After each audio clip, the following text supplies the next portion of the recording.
when you look at what happened this year in terms of the political transformation, I think part of this is simply personality based. I think Boris Johnson ran out of runway on the basis of his own personal foibles. So here's someone who delivered this magnificent election victory in 2019 and who steered the country through COVID. But in the course of doing so, serious questions were, of course, raised about his own probity and his own willingness to stick to those rules. And once those started to drip away at him, it was obvious that he was going to have to, leave office. And I think people just got the sense that it was politically sensible for him to go at that point. It served his purpose, and it was time to move on. But of course, I think what was not expected was the way that the Liz Truss premiership fell apart so quickly. Nobody assumed that, that they knew that she had, bold ideas. And that's indeed, I think, what attracted a large number of the Conservative members to vote for her. But nobody felt that the implementation would be so haphazard and chaotic and so deleterious the nation's financial position. So in a sense, her falling apart was a completely unexpected event. It shouldn't have happened. It did because of the way she carried out her premiership, and that, of course, if you like, fed the path for Rishi Sunak to emerge as, if you like, the safe pair of hands. So that's essentially what we've got to. And I think if you look at the continuity of the year, what you've got is, Boris's boisterousness and Boris's sort of bombastic nature giving way to radicalism of Liz Truss, and returning, if you like, to the calm waters of what Rishi Sunak is bringing. So that kind of gives you some sense of how the year might have unfolded politically in the UK. An absolutely extraordinary year for the United Kingdom. In fact, one of the most volatile years, I think, in modern British history. But I think that really the catalyst for the tremendous changes that we've seen this year really was the ousting of Boris Johnson. And that was a direct result as well, I think, of the fallout from the pandemic. And Boris Johnson's removal as Prime Minister within the Conservative Party, basically due to an internal coup within the Conservative Party, this set off a whole chain of events that led on to Liz Truss becoming Prime Minister and eventually, of course, Rishi Sunak becoming Prime Minister. But ultimately, it was removal of Boris Johnson, a massive figure, I think, in British history and also on the political landscape generally.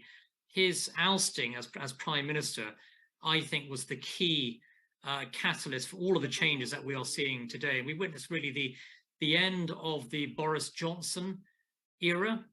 And Boris, of course, had cast a huge shadow over British politics for many years. He was, in my view, an extremely successful Prime Minister in terms of his delivery of Brexit, and also with a spectacular general election victory in 2019 that led to the Conservatives gaining an 80-plus seat majority. And Boris Johnson, I think, was a spectacularly successful campaigner and politician, but he came under very heavy fire, of course, within his own Conservative Party following a series of scandals in the aftermath of the COVID pandemic. And he departed, in my view, many years earlier than he was destined to do so. So I don't think we've seen the last of Boris Johnson. I do think that Boris may return at some stage. And Boris really was a larger-than-life Prime Minister, and his removal, I think, certainly has fundamentally transformed the British political landscape.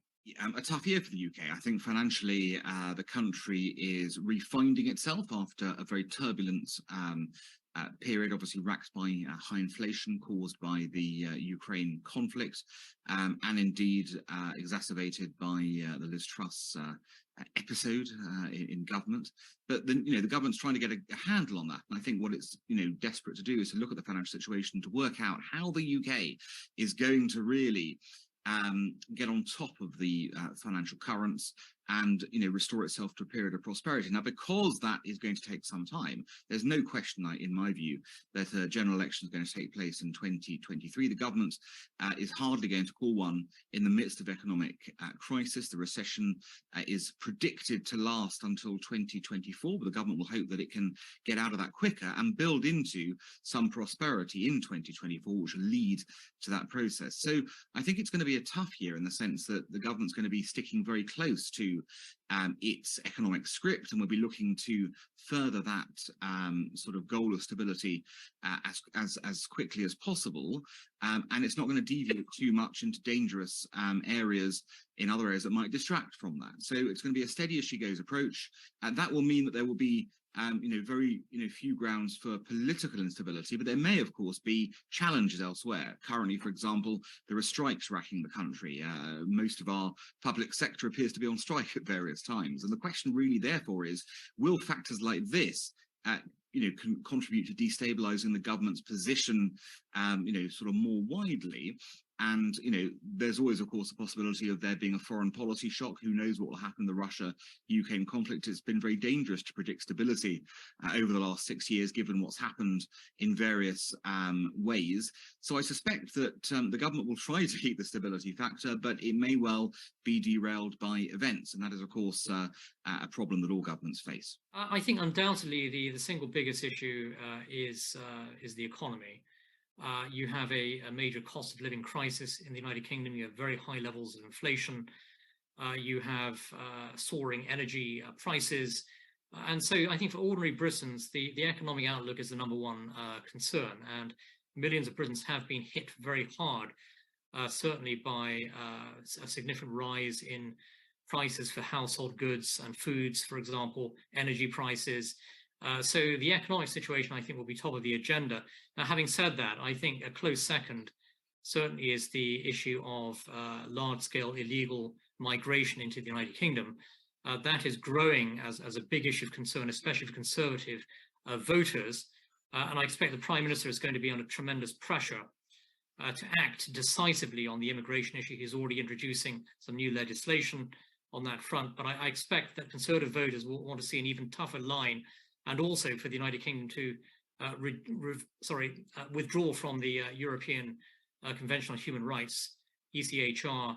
And I think that the Prime Minister will be under tremendous pressure on the immigration front. After all, this is a big issue for British voters. So I do see those as the two largest immediate concerns for the British public.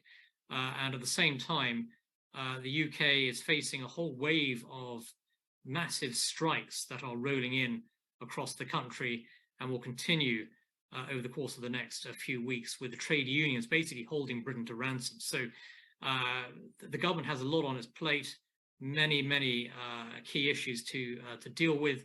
This is also a very unpopular government right now under Rishi Sunak. So his approval ratings are among the lowest for any prime minister of the modern era.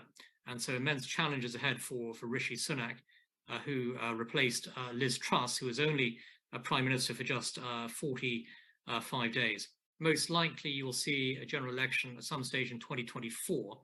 After all, the Conservatives are trailing the Labour Party, the traditional Socialist Party, by about 20 to 25 percentage points. So there's no interest in the Conservatives actually holding an early general election.